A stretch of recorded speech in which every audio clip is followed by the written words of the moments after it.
Kenapa judulnya Yudi the Connector? Assalamualaikum warahmatullahi wabarakatuh. Terima kasih kepada Allah Subhanahu wa Ta'ala yang telah memberikan waktu tentunya kepada saya untuk bisa bicara hari ini.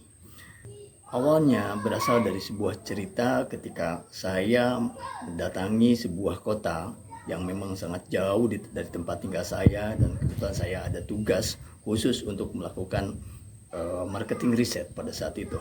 Saya beserta istri berusaha untuk menikmati kota tersebut, dan apapun yang ada di kota tersebut saya berusaha untuk mencintai, sehingga saya berharap bisa mengalir dengan baik semua energi positif yang ada pada diri saya.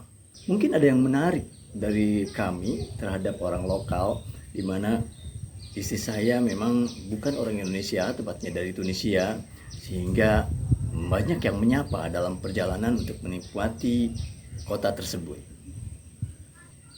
Awal pertemuan saya dengan seorang Yudi Ananta yang sebagai inspirator dalam Yudi the Connector ini tanpa perantara. Benar-benar itu Allah yang mendatangkan rezeki tersebut.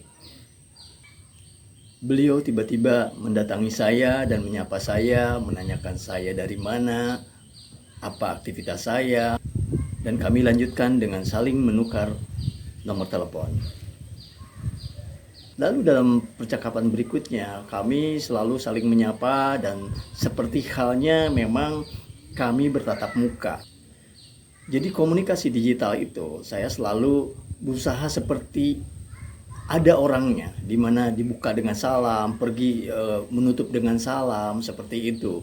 Dan ketika memang saya tidak sempat untuk membaca, yaitu saya tidak pernah membukanya sampai benar-benar saya siap untuk membacanya. Karena saya selalu beranggapan bahwa komunikasi digital itu sama seperti komunikasi kita secara konvensional, secara pada umumnya. Dilanjutkan ke percakapan berikutnya, beliau selalu berusaha untuk memberikan pertolongan dan memaksa saya untuk ditolong, seperti itu. Jadi beda biasanya pada umumnya kita, termasuk saya, itu berusaha untuk meminta pertolongan, untuk meminta orang lain menolong saya. Mungkin ya dari sisi saya seperti itu. Tapi beliau terbalik. Beliau berusaha untuk apa yang beliau bisa lakukan untuk saya di sini, dan itu terus memaksa. Sampai akhirnya saya diperkenalkan di beberapa orang-orang hebat tentunya. Dan Masya Allah, saya luar biasa melihat beliau seperti orang sakti ya, dalam tanda kutip. Dimana orang-orang hebat, orang-orang pejabat seperti itu, beliau bisa komunikasi langsung. Beliau sangat dihargai oleh banyak orang. Padahal beliau bukan pejabat, beliau juga warga biasa.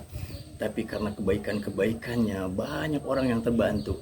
Banyak beliau mendatangkan orang-orang baik, banyak beliau memperkenalkan satu sama lain, banyak juga yang ditolong untuk diberikan pekerjaan, banyak dan banyak lagi. Itu yang saya melihat menjadi satu pola, bahwa rezeki beliau ini datang dari mana-mana, yaitu karena menghubungkan, karena sebagai penghubung, sebagai the connector. Akhirnya saya berpikir bahwa pola ini harus dibuat sehingga bisa ditularkan kepada orang lain dan bisa menjadi pola yang baku, di mana kebaikan itu bisa diformulasikan dan bisa diadopsi oleh orang banyak. Dan saya berusaha untuk bisa memberikan kebermanfaatan dari apa yang saya lihat dari pola dari seorang Yudi Ananta tersebut. Dan saya juga berpikir bahwa banyak hal kebaikan ataupun statement ataupun peribahasa seperti itu, misalnya sedia payung sebelum hujan. Nah, itu kan tidak bertuan biasanya ya, yang saya pahami, sehingga kita tidak bisa mengkonfirmasi kenapa harus sedia payung sebelum hujan. Banyak kalimat-kalimat yang lain yang baik yang bisa dijadikan satu peribahasa atau frase-frase baru seperti itu. Tapi karena memang tidak ada tuannya, tidak bertuan, sehingga kita tidak bisa memvalidasi, mengkonfirmasi kenapa kalimat itu dibuat. Akhirnya tercetuslah satu pemikiran saya untuk membuat satu formula Yudi the Connector tersebut, yaitu sebagai penghubung kebaikan yang berharap formula ini bisa diadopsi oleh orang banyak. Ada satu rumus yang menarik dari Yudi the Connector ini yang saya cantumkan dalam e-book tersebut, dan saya berharap itu bisa menjadi satu formula kebaikan untuk semua orang. Sekian, salam kebaikan dari saya. Aziz Solis.